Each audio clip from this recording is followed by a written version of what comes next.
Amen. My name is Wes Lawson. I'm the pastor of Rosemont Baptist Church in Waynesboro, Georgia. Now, there's a Waynesboro, Virginia. There's probably Waynesboro, West Virginia somewhere, but we keep running into these other areas. I brought a team with us. We're going to be working with Bible school this week, and I've got some young people. I've got some children. I've got some seasoned citizens. And I'm one of them. We are excited about being here. I've asked Carla Whitten, she's one of our team members, to come and sing for us before I kind of get started. And she has a piece ready. It's number 2. Six. Even I messed it up already. We're going to need to turn this one. I think y'all can do it.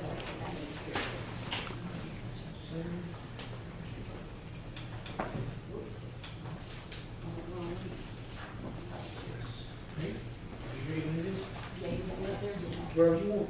Yeah, I'm gonna go here. So I put my music down because I played with it if I don't.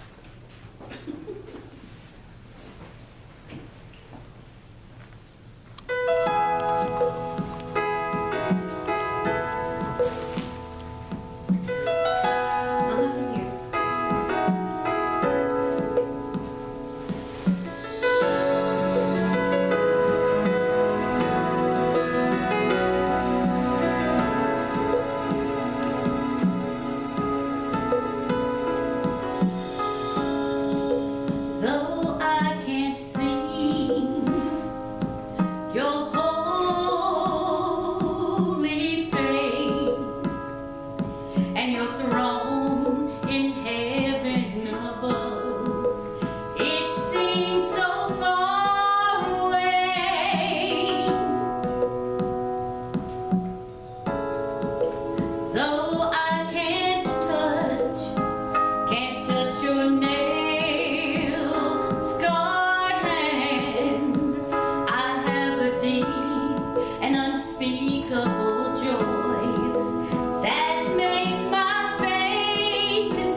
we wanted you to experience a few things different because we are a different people. We, like I said, my name's Wes. Most people call me Wes, Mr. Wes, Pastor Wes, hey you, whatever. I have been pastoring for 9 years, 9.5 years. I did 30 years of youth and music ministry. So I have a heart for young people, which is why we've got a bunch of them with us. And still in my heart, I mean, I just couldn't keep up with them anymore. You know, that age thing catches up. Y'all may not understand that, but it's definitely caught up with me. For a little background of who I am, I went to the Southern Baptist Theological Seminary in Louisville, Kentucky, 100 years ago. And did some work in New Orleans and some things like that. So I've been around the Southern Baptist life. I was, as they say, I was a Southern Baptist 9 months before I was born, and have been all my life. My parents drug me to church every day, every Sunday, every Wednesday, whenever it was, and I was there. It was not an option. It was not a, do you feel like going today, son? No, it was not that way at all at my house. My dad was in the military. He was in the Navy, and so I traveled around a whole lot, and kept on traveling in the ministry till I hit Waynesboro, Georgia, and somehow they hooked me. And so I have been there and plan to one day retire from there. But that date, we don't know yet. God knows that date, and that's when it'll happen. And so that's how I look at things. But I've been up to West Virginia before. I've never been to Pipestem. We weren't sure how to get to Pipestem. And even when we got here, we weren't sure we were here. And so it was, we kind of kept going, where's that church? I even tried to call you at one point saying, now, is it on the main road, or do we have to go off the main road? And we found you. And we are glad we did. A lot of prayer. A lot of prayer coming down. A lot of prayer coming down the mountain. But we are excited about being here. We're looking forward to this week of Bible school. We don't know how it's going to go. God does. We are counting on God saving some children. Maybe even some adults. We're leaving it to Him. We're supposed to give the word and let Him do the work. That's what we're required to do. Which is why I picked this passage out of the Sermon on the Mount, Matthew 6, or 5, rather. Matthew 5, verses 13 through 16. Very, very, very familiar passage. Your pastor's probably preached on it 1,000 times. And I probably won't add anything, but I'll give it a shot. You are the salt of the earth. But if the salt has lost its savor, wherewith shall it be salted? It is therefore good for nothing, but to be cast out and to be trodden under foot of men. You are the light of the world. A city that is set on a hill cannot be hid. Neither do men light a candle and put it under a bushel, but on a candlestick. They put it on a candlestick, and it gives life that all are in the house, so they can all see. Let your light so shine before men that they may see your good works and glorify your Father which is in heaven. I eat entirely too much salt. I like my food salty. My wife gets on to me about it. She tells me, you ought not do that yet. I still like a lot of salt. She goes, how do you salt that? I'm not sure. It really can't get too salty, especially popcorn. You know, it has to be really salty. My wife makes fried squash that's really thin, like potato chips. I like that real salty, like potato chips. And I know it's not good for me, but I can't help myself. I love it. So that's my first thought. When you think about salt, we think about flavor. We as Christians in this world are to flavor the world we're in. Have you ever thought about yourself as flavor? Now, we have characters in our group, okay? Real characters. All of them individuals, all of them have their own characteristics. We all flavor our group a little differently. Some of it they play off their preacher, who is a character in himself. I expect laughter because I usually am that kind of person. That's who I am. I'm happy-go-lucky most of the time. Rarely will you see me just really down in the dumps unless something's happened. I'm just really down in the dumps, but it's rare. You can ask the group. I'm usually pretty much upbeat most of the time. That's who I am. That's who God made me. I joke, the first 2 churches out of seminary I got fired from. Now, I was thinking maybe I was going in the wrong business, as it were. But what I discovered, there was a lot of obviously extenuating circumstances, but one of them was I was trying to be something I was not. I thought I had gone to the Southern Baptist Theological Seminary, majored in church music, and we sang the high church hymns and the anthems, and it was all that kind. Well, you go to St. Cloud, Florida, which is down there by Disney World, before it opened, about the time it opened. Anyway, Disney World and that area, and they're looking at you when you're trying to do this kind of music. They go, we want some Southern gospel, and we want some of this. And I go, but this is real music. Where's the pipe organ?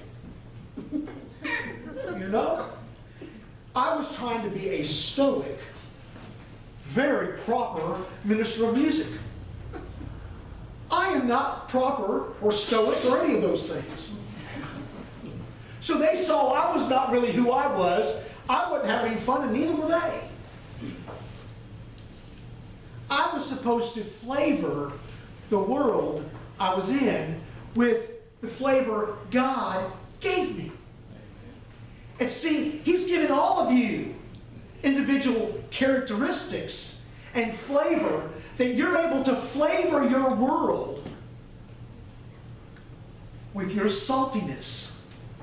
You're to be the salt that flavors this world we live in. Unfortunately, today, we've got a world that's going nuts. And with the world going nuts, we're trying to get their flavor. And that's not how it works. We're supposed to help this world that's going nuts get our flavor. The Christ-like flavor. The Christ living in me flavor. We're also supposed to preserve. Salt preserves things. That's what, biblical times, that's what, they didn't have a Frigidaire, and they didn't have a Whirlpool opening with the internet on the screen of your for refrigerator that told you if you're missing something in there, so when you're at the grocery, you know what to buy. Have you seen those things? That's crazy. But they didn't have those things. They preserved their food with salt, especially meat and fish. They used preserving. How are we doing at preserving our world? Are we taking care of it? Are we making it happen? Are we able to see us? Are we keeping them from spoiling? The world's spoiling around us. With our flavor and preservation, we should be able to keep our world from spoiling. Amen. And that's our job. We should help them. Do you realize that if just 10 people had been in Sodom and Gomorrah, God would not have destroyed them? 10 people, keeping it from spoiling. Guess what? There weren't 10 people. They didn't keep it from spoiling. We are precious. Salt was a precious commodity. It was worth money.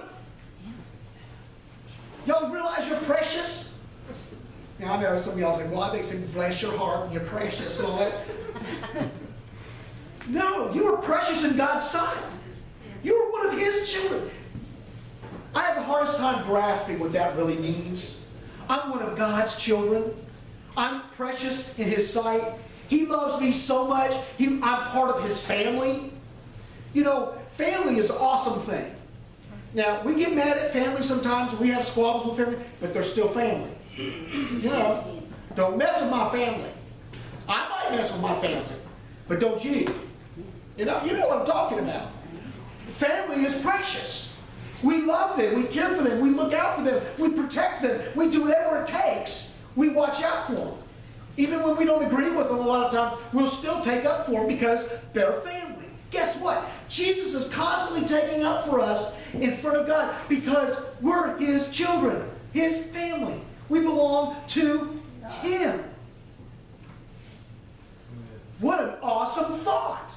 We are precious. We are worth something. We as Christians walk around so many times thinking we aren't worth anything. Don't we? We walk around like, oh, woe is me. We're not very good at this. We're not that important.